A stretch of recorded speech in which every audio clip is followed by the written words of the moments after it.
Hello दोस्तों, आज के लेक्चर में हम स्टार्ट कर रहे हैं चैप्टर 9 जिसका नाम है सम एप्लीकेशन ऑफ ट्रिग्नोमेट्री। इस चैप्टर में हम सीखेंगे ट्रिग्नोमेट्रिक फंक्शन का इस्तेमाल करके हम किसी भी दो ऑब्जेक्ट के बीच की दूरी यानी डिस्टेंस कैसे निकालेंगे और किसी की हाइट निकालनी हो तो कैसे निकालेंगे। ठीक है जी।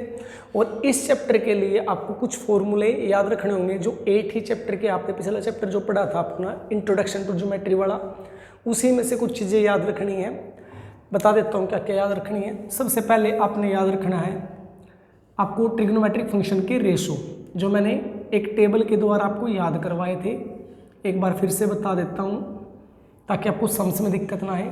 एक ऐसा टेबल बनवाई थी मैंने, यहाँ पे लिखवाया था साइन थीटा, यहाँ पे लिखवाया था जी कोस थीटा, यहाँ पे लिखवाया था टेन थीटा। ठीक है जी। यहाँ पे लिखवाया था जी हमने कोसेकेंट थीटा, यहाँ पे सेकेंट और यहाँ पे कोट थीटा। ठीक है जी। और इनके अंदर लिखवाया था मैंने पी बी पी और यहाँ पे था जी एच एच बी। ठीक है। यहाँ पे P का मतलब है परपेंडिकुलर, B का मतलब है बेस, H का मतलब है हाइपोटेनियस। और ये ऐसे ही याद रखने की एक ट्रिक भी बताई थी। क्या बताई थी कि P की तो बताई थी पंडित बद्री प्रसाद और HHB की हर हर बोले, यानी इकट्ठा कैसे याद रख सकते हो, पंडित बद्री प्रसाद हर हर बोले। इस तरीके से आप इसको याद रख सकते हो।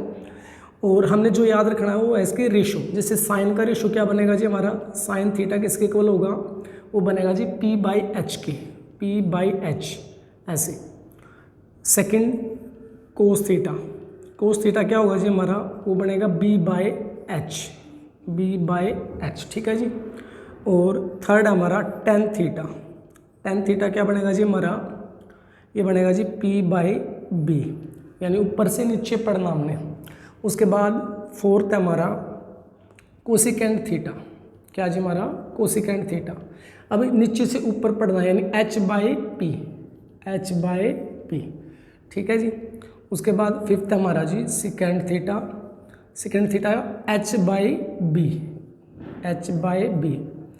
सिक्स हमारा कोट थीटा, वो क्या होगा जी B/P, या फिर इनको याद कर लो, इनका रेसिप्रोकल होता है जी इनका। ठीक है। तो इनको आसानी से याद रखने के लिए अपने बुक्स यानी टेबल याद कर लेनी है और इसे आसानी से याद रहेंगे। ठीक है जी। एक आपने एंगल टेबल याद रखनी है। इसमें एंगल टेबल मैंने पिछले चैप्टर में भी समझाई थी, तो अब की बार एक शॉर्ट, क्योंकि हमें इस चैप्टर में है ना, एक क्वेश्चन के अंदर मैक्सिमम 2 ट्रिग्नोमेट्रिक फंक्शन की वैल्यू की जरूरत पड़ेगी, यानी एंगल पे 2 एंगल्स वैल्यू मैक्सिमम 2 की। नहीं, कुछ क्वेश्चन ऐसे होंगे जिनमें एक एंगल की भी आवश्यकता होगी। तो आपको पूरी टेबल ना याद रखे, एक अलग तरीके से बताता हूँ आप उनको कैसे याद रख सकते हो। इसी तरीके के एक बॉक्स है, देखो एक बॉक्स और बनवा रहा हूँ जिससे आप एंगल याद रख सकते हो। एंगल टेबल कुछ इसी तरीके से आपने बना लेना है। यहाँ पे सेम, ये अलग हो गया, ये तो रेशो याद रखने के लिए बताई थी आपको, ये मैंने पहले नहीं बताई, अब बता रहा हूँ। यहाँ पे लिखना आपने साइन थीटा, यहाँ पे कोस थीटा, यहाँ पे है जी टेन थीटा, यहाँ पे जी हमारा कोसिकेंट थीटा, यहाँ पे सिकेंट थीटा और यहाँ पे जी कोट थीटा। ठीक है जी। और इसके अंदर क्या लिखना आपके बार, यहाँ पे लिखना आपने LRL 4R। ठीक है जी। अब ये याद कैसे रहेंगे, उसके लिए भी एक, जैसे इसके लिए हमने बताई थी पंडित बद्री से, इसके लिए ऐसे याद रखना आप लेफ्ट राइट लेफ्ट 4 राइट। कैसे याद रखोगे, लेफ्ट राइट लेफ्ट 4 राइट। कैसे याद रखोगे जी, लेफ्ट राइट लेफ्ट 4 राइट। अब यहाँ पे L का मतलब लेफ्ट ही है एक्चुअल में भी। ठीक है जी। R का मतलब राइट ही है यहाँ पे। ठीक है जी। अब एक आधी वैल्यू निकाल के दिखाते हैं ताकि आपको सही से क्लियर रहे क्या कर रहे हैं हम एंगल टेबल में एक तो 0 डिग्री की वैल्यू निकालते थे जी, एक 30 डिग्री की, 45 की, 60 डिग्री की और 90 डिग्री, यानी इन 5 वैल्यूज़ को हम निकालते थे एंगल टेबल के अंदर। ठीक है जी। मान लो आपको साइन 60 की वैल्यू निकालनी पड़ जाए क्वेश्चन में, ठीक है जी, तो आपने कैसे निकालना है साइन 60? तो साइन का फॉर्मूला क्या बनेगा यहाँ से, रेशो L/4 एक प्लस काम और याद रखना कि इनका अंडर रूट और ले लेना आपने यहाँ से, ठीक है। जब भी आप वैल्यू निकालो ना इससे, तो ऐसे इसमें से रेशो लिखा और उसका क्या ले लिया आपने, अंडर रूट ले लिया। अब L का मतलब क्या था, लेफ्ट, किसकी वैल्यू निकाल रहे हो, 60 की, तो 60 के लेफ्ट में देखो, यानी यहाँ पे 1 2 3, तो इस लेफ्ट की वैल्यू हो जाएगी हमारी 3, बाय में 4 रूट ऐसे, ठीक है जी। 3 तो किसी का स्क्वायर होता नहीं, तो ये तो रूट ऐसे का ऐसा, 4 2 का स्क्वायर होता है, इसलिए 4 का रूट हटके यहाँ पे क्या आ जाएगा 2, तो ये आपकी रूट 60 की वैल्यू है। इस प्रकार आप निकाल लोगे। कोई और वैल्यू ले लो, मान लो आपने कोट 45 की वैल्यू निकालनी है, ठीक है जी, तो कोट किसके इक्वल होगा, R/L के, R/L के, और मैंने कहा था रूट प्लस ले लेना आपने, यहाँ पे क्या ले लेना है, रूट प्लस लेना है। अब 45 के राइट का मतलब आगे देखना, 45 के राइट में 1 2, तो यहाँ पे है जी 2, और लेफ्ट में यहाँ पे भी 2 है, तो 2/2, 2 को 2 से डिवाइड करोगे तो आएगा 1, 1 का रूट भी क्या होता है 1, तो कोट 45 की वैल्यू होगी जी हमारी 1। किसी की भी निकाल लो, मान लो आप सेकेंड 45 की वैल्यू निकालना चाह रहे हो आप, सेकेंड 45 की वैल्यू, सेकेंड क्या बनेगा 4/r, अंडर रूट ले लेते हैं, ऐसे ही 4 तो एज इट इज r, इसके 45 के r यानी राइट में कितने हैं 1 और 2, तो यहाँ पे ले लो 2 से कैंसिल करो, 2 1 जा 2, 2 2 जा 4, तो क्या हो जाएगा हमारा √2, इसकी वैल्यू होगी √2, ठीक है जी। आप इस टेबल से ऐसे ही किसी की भी वैल्यू निकाल सकते हो, ठीक है जी। तो अब हम एक्सरसाइज स्टार्ट कर रहे हैं, इसके बाद ये क्लियर हो गया मेरे हिसाब से, तो समझ आ जाना चाहिए, इतना मुश्किल नहीं था, ठीक है जी। अब हम एक्सरसाइज स्टार्ट कर रहे हैं।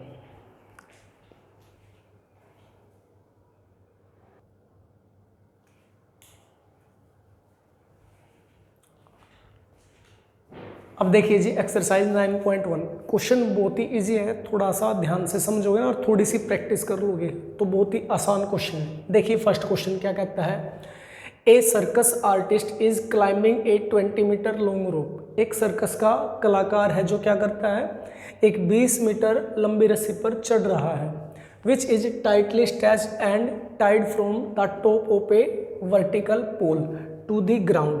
जो कहाँ पे अभी एक खंबे के ऊपरी हिस्से पर बंधी है और बिल्कुल टाइट बंधी है, ठीक है।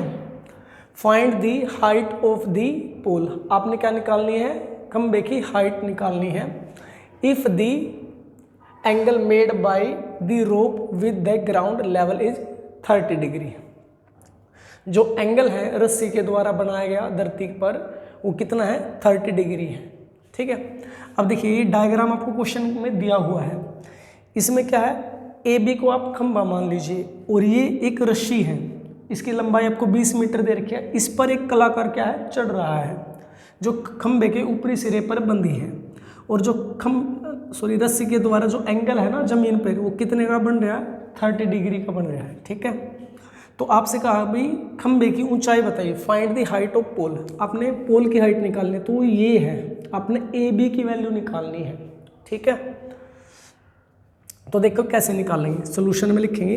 सबसे पहले जो निकालना उसे मान लेते हैं, लिख लेता हूं let the height of the pole. Pole की हाइट क्या है, हम अपनी तरफ से कोई भी वेरिएबल नहीं दे रहे यहाँ पे, ए बी साइड है ना तो इसे ए बी ही लिख लेते हैं, ठीक है, और ये मीटर में है, ऐसे लिख लिया हमने। मान ली कि जो पोल की हाइट वो कितनी है ए बी मीटर है, ठीक है। अब आपको ये ट्रायंगल देखिए, इस ट्रायंगल में काम करना है, तो हम लिखते हैं in triangle A B C, यानी ए बी सी ट्रायंगल में, ठीक है। अब आपने क्या करना है, दो साइड चूज करनी है इसमें से, एक तो वो चूज करो जो आपने निकालनी है, एक वो साइड ले लो जो आपको जिसकी लेंथ आपको दी हुई है। हमें देखो ए सी की लेंथ दे रखी है और ए बी हमें निकालना, तो हमने ये दोनों साइड लेनी है। तो आपकी मर्जी है, आप किसी को पहले लिख लो किसी को बाद में। मैं लिखने वाला हूँ, जिसको निकालना है उसे पहले लिखने वाला हूँ, मैं लिखता हूँ ए बी और इसी के बाय में लिख लूँगा मैं किसको भाई, ए सी को। ठीक है, कुछ इस प्रकार हम लिख लेंगे। आप चाहो तो ए सी बाई ए बी भी लिख सकते हो, इससे फर्क नहीं पड़ने वाला है। ठीक है, अब इक्वल किसके होगा ये ध्यान से समझिए। अब ए बी है, अब इस ट्राइंगल के अंदर देखेंगे जो ए बी साइड है वो क्या है, ये एक राइट एंगल ट्राइंगल है ना, तो जो ए बी है वो परपेंडिकुलर साइड का काम करेगी, जो बी सी है वो बेस का, और ए सी क्या है, हाइपोटेन्यूस का। अब ध्यान दीजिए, हमने लिखा A B by A C, तो ए बी तो है हमारा परपेंडिकुलर, ठीक है, और जो ए सी है वो क्या हमारा, वो है हाइपोटेन्यूस, यानी पी बाई एच। तो हमें उस टेबल की जरूरत पड़ेगी, यानी ये पी बाई एच किसका रेशो है, साइन का है, कोस का है, टेन का है, किस चीज़ का रेशो है वो देखना पड़ेगा हमने। ठीक है, तो ये रेशो है हमारा, ये हमारा साइन का रेशो बनता है, किसका जी, साइन का। और एंगल हमने ये यूज करना है, वहाँ पे थीटा लिख रखा था ना हमने, लेकिन क्वेश्चनों में एंगल हमें दिया मिलेगा। तो कितना एंगल है यहाँ पे जी, 30। तो ये 30 डिग्री का है। कैसे पता करें, स्टेप को ध्यान से समझे। आपने ये ट्रायंगल ली ए बी सी, ठीक है, तो इसमें आपने वो दो साइड लेनी है, एक तो जिसको निकालना है आपने, और एक जिसकी लेंथ आपको दे रखी हो। हमने ए बी तो निकालना था और ए सी की लेंथ दी थी, तो हमने ए बी बाई ए सी लिख लिया। ए बी था इसमें परपेंडिकुलर और सी ए सी था हमारा हाइपोटेन्यूस, तो पी बाई एच ये हमारा साइन होता है, और एंगल दे रखे हमारे पास 30 डिग्री, तो साइन 30 हो जाएगा हमारा ये।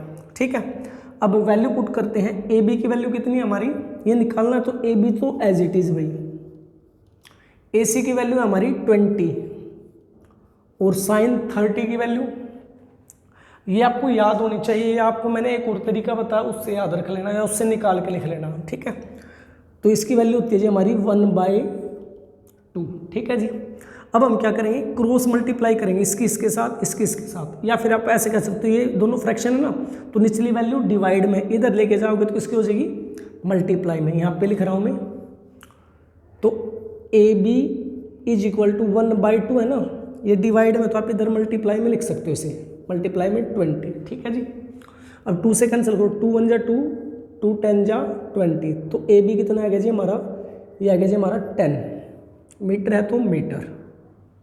ठीक है जी, और यही हमने निकालना था, तो लिख दो hence the height of the pole, वो कितनी आई जी हमारी, ए बी मीटर थी ना, तो ए बी आई हमारा 10, तो ये आ गया हमारी 10 मीटर। ये आपका फर्स्ट क्वेश्चन।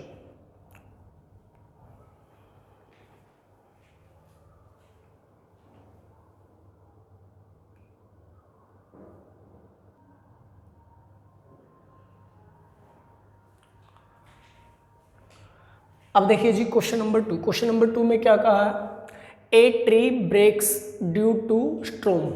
एक पेड़ है भाई, वो क्या है, आंधी आने से टूट गया है।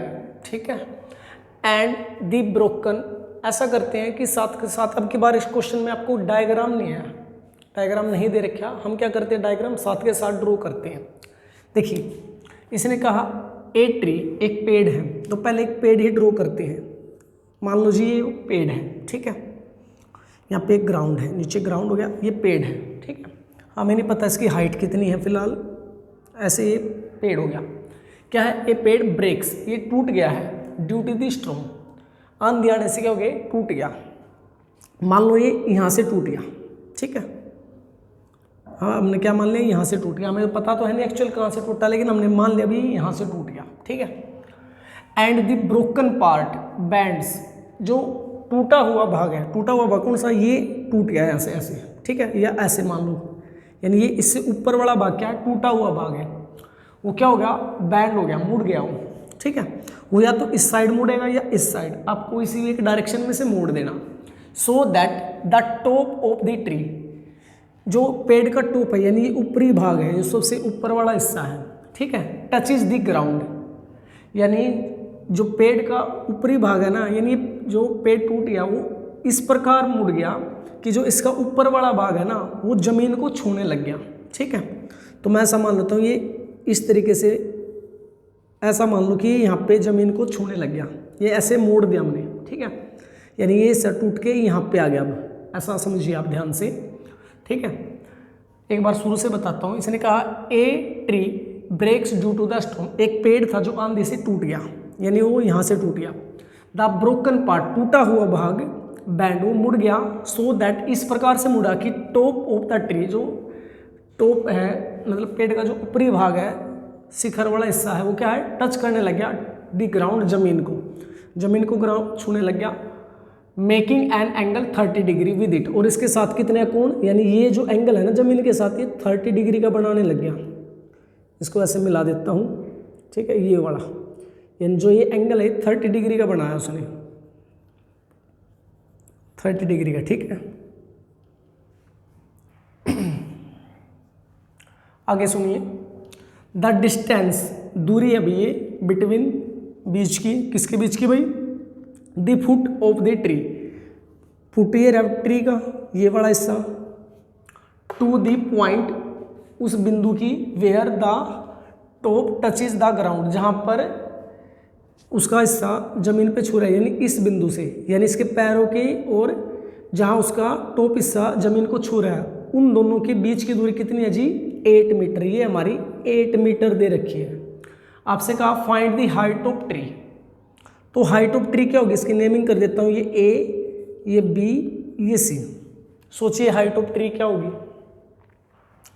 मोस्टली स्टूडेंट्स क्या बोलेंगे कि जी ए बी होगी इसकी हाइट, मोस्टली बोलेंगे ऐसा, ठीक है जी।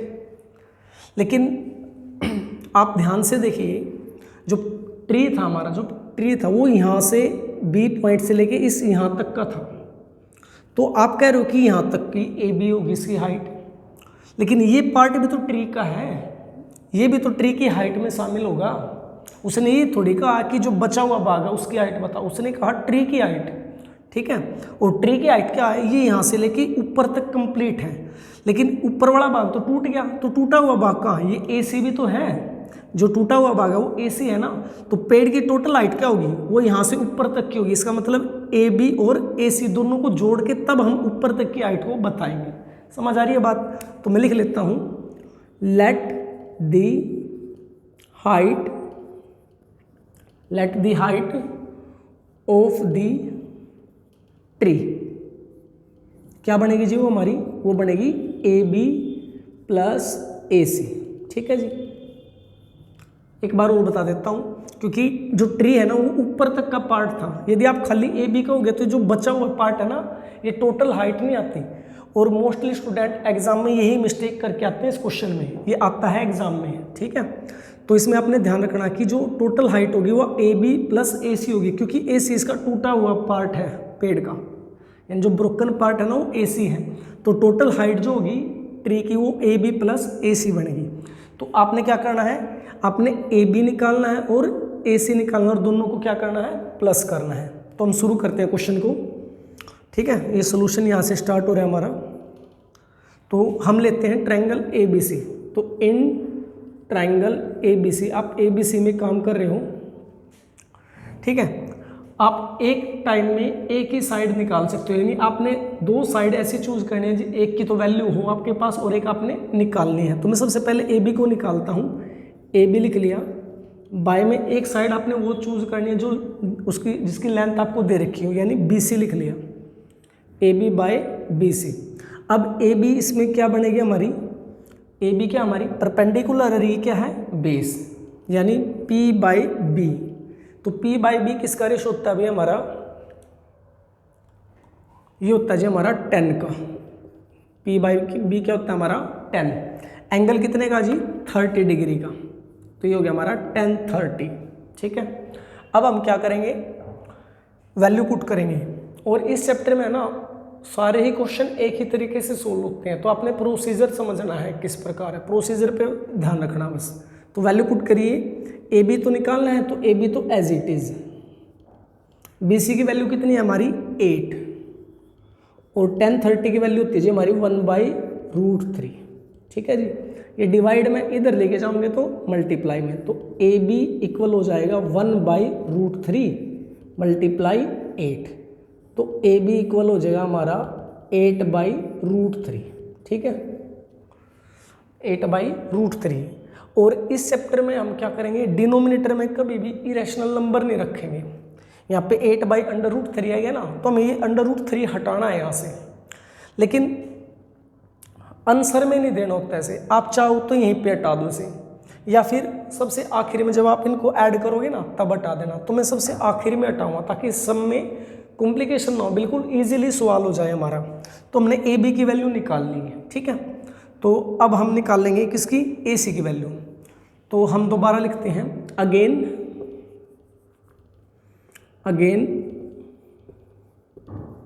ट्राइंगल ए बी सी, क्योंकि ट्राइंगल दूसरी तो यानी फिर से हमें इसी ट्राइंगल में काम करना है, इसलिए हमने लिखा again triangle A B C, यानी दोबारा ए बी सी ट्राइंगल में।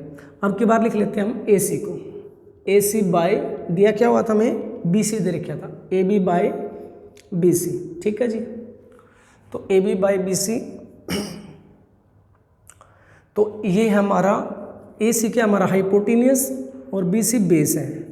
तो H by B, H by की बी क्या बनेगा हमारा, एच बाई बी, ये बनेगा हमारा सिकेंट, ये क्या बन जाएगा जी हमारा सिकेंट, और एंगल हमारा 30 डिग्री।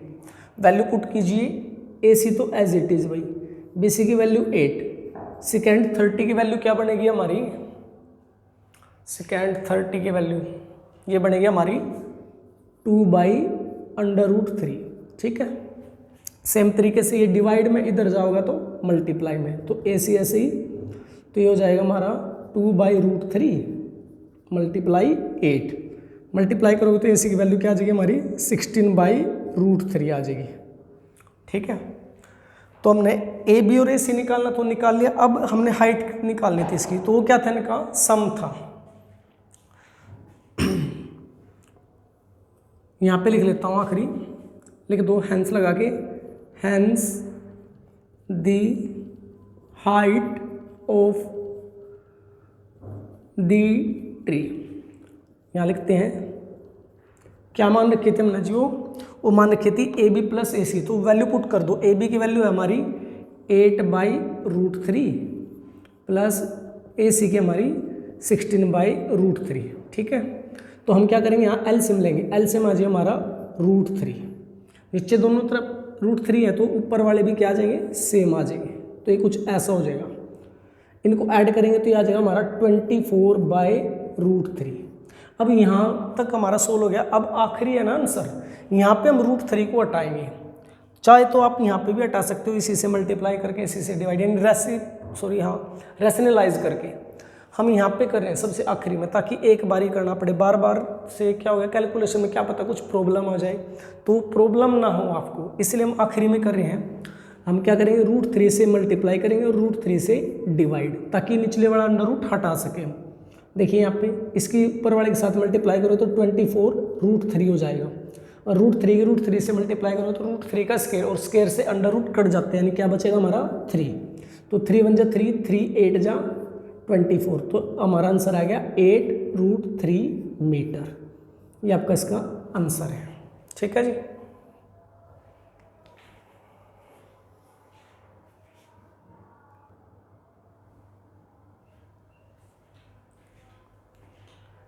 देखिए जी थर्ड क्वेश्चन में क्या मिला आपको, एक contractor plans to install 2 slides for the children to play in a park. यानी क्या है, एक कॉन्ट्रैक्टर है जो क्या करना चाहता है, 2 स्लाइड लगाना चाहता है, कहाँ पे भाई, बच्चों के लिए एक पार्क में, बच्चों के खेलने के लिए क्या है 2 स्लाइड लगाना चाहता है एक कॉन्ट्रैक्टर ठेकेदार, for the children below the age of 5 years, 5 साल से कम उम्र के बच्चों के लिए। She prefer to have a slide whose top is at a height of 1.5 metre. क्या कह रहे हो कि 5 साल से कम उम्र के वाले बच्चों के लिए ना जो स्लाइड की हाइट रखी है वो कितनी रखी है उन्होंने 1.5 मीटर। तो ड्रॉ कर लेते हैं साथ के साथ, ठीक है।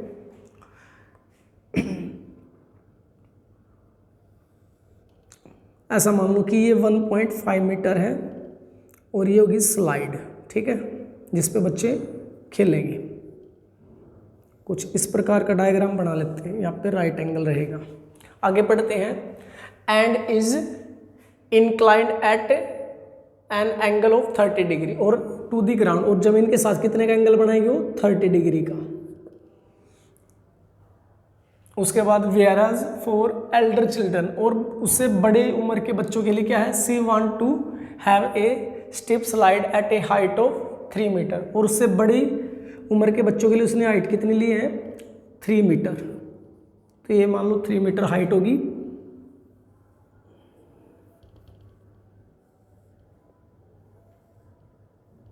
ठीक है जी, ये होगी स्लाइड।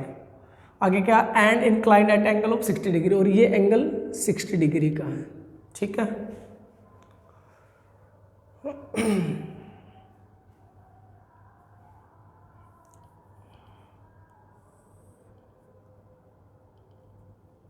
दोबारा ही बना लेते हैं, कुछ इस प्रकार का है ये। ठीक है, ये 60 डिग्री का है। To the ground, what should be the length of the slide in each case, तो प्रत्येक केस में जो स्लाइड की लेंथ होगी वो क्या होगी, यानी आपने स्लाइड की लेंथ बतानी है, ये भी और ये भी, आपने ये साइड और ये साइड इसमें फाइंड आउट करनी है। तो आप नेमिंग कर लो, देखो ये ए, ये बी, ये सी, यहाँ पे ले लेता हूँ पी क्यू आर। ठीक है जी, कुछ इस प्रकार, यानी आपने ए सी और पी आर निकालना है। ठीक है जी, तो डायरेक्ट निकाल रहा हूँ मैं। देखो इस ट्रायंगल में सबसे पहले लिखता हूँ in triangle A B C. ठीक है, इसमें हमें निकालना है ए सी, तो ए सी बाई दिया क्या हुआ हमें, ए बी। सेम मेथड से करेंगे। तो ए सी क्या है इसमें, ये हाइपोटेनियस है और ये क्या हमारा perpendicular, H by P. H by P क्या होता है हमारा, ये किसका रेशो है, ये है जी हमारा कोसिकेंट का। ये कोसिकेंट बनेगा हमारा, एंगल कितना है 30 डिग्री। ठीक है जी, एंगल हो गया हमारा 30 डिग्री। अब वैल्यू पुट करते हैं यहाँ से, ए सी तो as it is, A B की वैल्यू क्या हमारी 1.5, और कोसिकेंट 30 की वैल्यू ये हमारी 2। ठीक है जी, ये डिवाइड में इधर जाओगा तो मल्टीप्लाई में, तो ए सी इक्वल आ गया हमारा 2 मल्टीप्लाई 1.5। ठीक है, अब यहाँ से लिख लेंगे। अब ए सी इक्वल क्या आएगा हमारा, मल्टीप्लाई कर लो, 2 की 1.5 से मल्टीप्लाई करोगे आ जाएगा हमारे जी 3.0, तो 3 ही लिख देता हूँ। तो ए सी तो आ गया हमारा 3। तो इसी प्रकार से हम इस ट्रायंगल में एस पी आर को निकाल लेंगे। तो देखिए in triangle P Q R. ठीक है, हमने क्या निकालना है, पी आर निकालना है। तो पी आर बाय में दिया क्या हुआ है, पी क्यू। सेम केस है यहाँ वाला, तो क्या बन जाएगा हमारा, कोसिकेंट ही बनेगा यहाँ पे भी। तो कोसिकेंट एंगल आपकी बार 60 डिग्री। ठीक है जी, तो P R by P Q की वैल्यू यहाँ पे 3, कोसिकेंट 60 की वैल्यू क्या बनेगी हमारी, ये बनेगी हमारी 2/√3। क्या बनेगी, 2/√3। ये डिवाइड में इधर जाओगा तो मल्टीप्लाई में, तो पी आर इक्वल आ जाएगा हमारा 2/√3 मल्टीप्लाई में 3 आ जाएगा। ठीक है, तो पी आर यहीं पे इक्वल, इनके मल्टीप्लाई करोगे हो जाएगा 6/√3। कितना हो गया हमारा, 6/√3। ये पे आगे लिख देता हूँ, इसको यहाँ से हटा के, ताकि स्पेस बच जाए, आखिरी में हम लिख के दिखाएंगे। तो 6/√3। तो नीचे तो हम रूट वाली वैल्यू को रखे नहीं करते, तो हम क्या करेंगे, रेशनलाइज। तो इसी से मल्टीप्लाई, इसी से divide.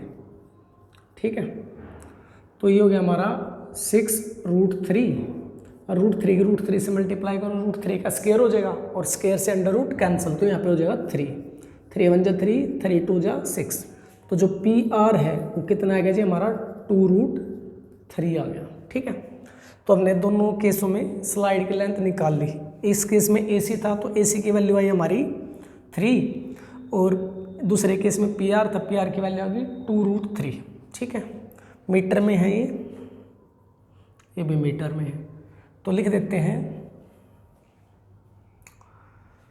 Hence the length of slides slides. And क्या पूछा था इसने, length of slides in each case, length of slide in each case वो क्या है हमारी, is 3 and 2√3 metre, 3 metre and 2√3 metre. ये आपका थर्ड क्वेश्चन।